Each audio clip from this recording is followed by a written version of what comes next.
Hello అండి, అందరికీ నమస్కారం. మా ఆయన ఇండియా నుంచి వచ్చిన తర్వాత ఫుల్ ఫీవర్తో వచ్చారండి. అయితే పారాసిటమాల్ తీసుకొని రా అని చెప్పి నాకు ఫోన్ చేశారనమాట ఎయిర్పోర్ట్కి. అక్కడే మెడిసిన్ వేసుకొని ఇంటికి వచ్చాము. అయితే ఆ రోజే వెళ్దాం హాస్పిటల్ కంటే వద్దన్నారు, టైర్డ్ అయిపోయాను కదా అందుకే కావచ్చు అని అన్నారు.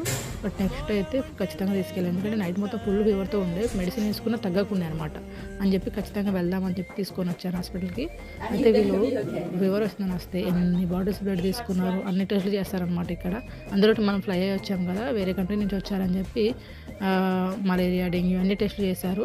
అయితే ట్విస్ట్ ఏంటంటే వీళ్ళు టెస్ట్ చేసిన తర్వాత 1 వీక్కి మాకు చెప్పారు. ఆ 1 వీక్ మా ఆయన పాపం ఆ రోజు వన్ డే మాత్రం ట్రీట్మెంట్ ఇచ్చి పంపిస్తే 1 వీక్ ఇంట్లోనే పారాసిటమాల్తోనే సఫర్ అయిపోయారనమాట, ఏం తినకుండా ఆల్మోస్ట్ 1 వీక్ పాటు. అయితే మీకు 1 వీక్ తర్వాత ఫోన్ చేసి ఏం చెప్పారు తెలుసా, మీకు డెంగ్యూ ఫీవర్ అని చెప్పి చెప్పారనమాట. సో ఇంత 1 వీక్ మొత్తం ట్రీట్మెంట్ లేదు, ఏం లేదు, అట్లనే ఒక పారాసిటమాల్ తోటే ఉన్నారు. అట్లా ఉంటుంది అనమాట యూకేలో పరిస్థితి.